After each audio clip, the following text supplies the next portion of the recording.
Hi, welcome back.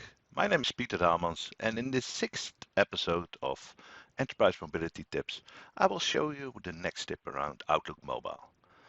As from recently, you're able to configure the Outlook Mobile client on your iOS and Android devices.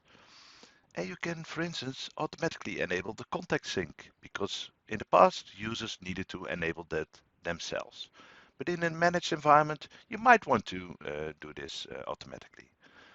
So let's see how this works, how we are able to configure the Outlook client. So under client apps, we have, of course, app protection policies, but we also have the app configuration policies. And we need to create a new one. We give it a name.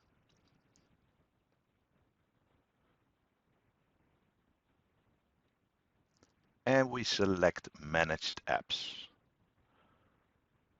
We need to associate the app, so we select both Outlook versions of iOS and Android.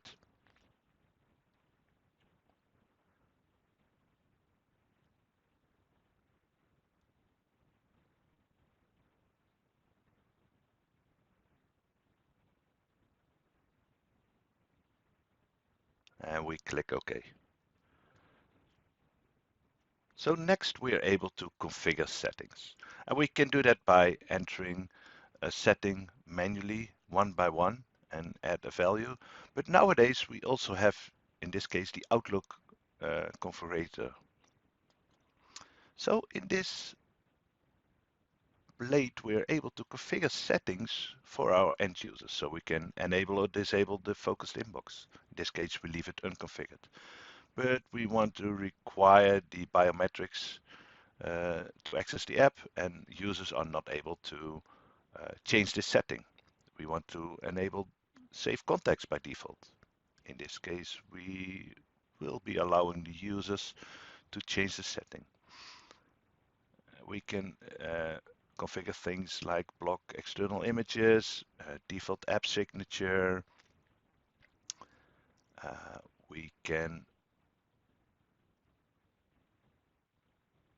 configure uh, data protection configuration, like if the iWatch can receive notifications or not.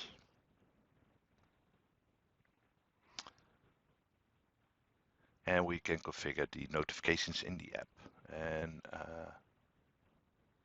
And we decide that users are not able to change those settings. New in this is also that we are able to pick and choose which fields of the contact, which of the contact we are going to synchronize to the device. So in this case, I want to synchronize the address, the birthday, the company, the department, of course, the email address, instant messaging, the job title. No, we don't want to synchronize that.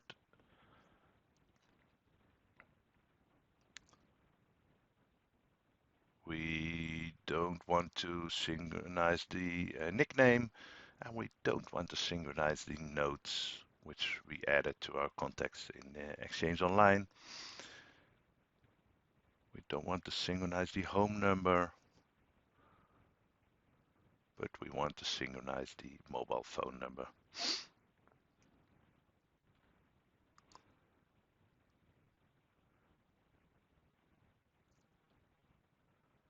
And we don't want to synchronize a pager number, etc., etc.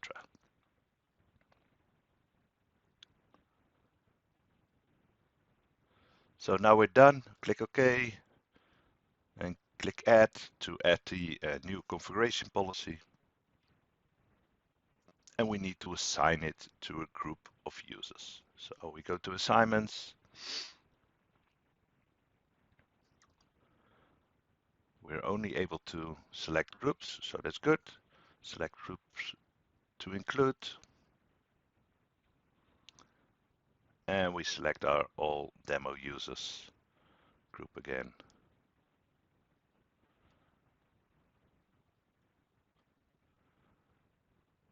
And we would be able to review everything.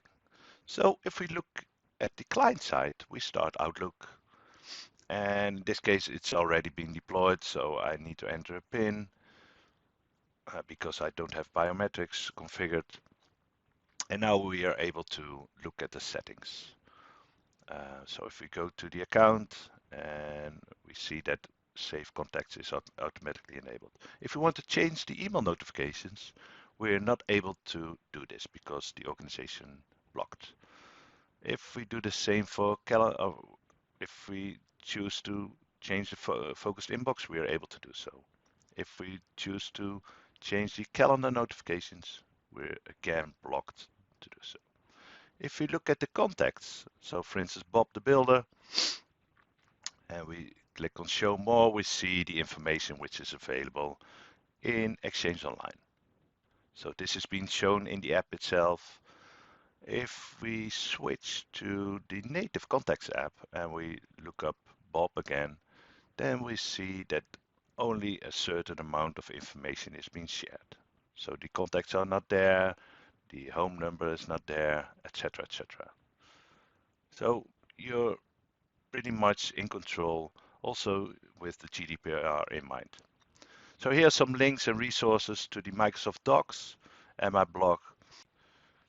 And of course, make sure to have a look on User Voice, because User Voice is used by the product team to see what features are requested by the customers. Go there and vote. Thank you for joining me again, and make sure to subscribe to this YouTube channel, and see you next time. Bye bye.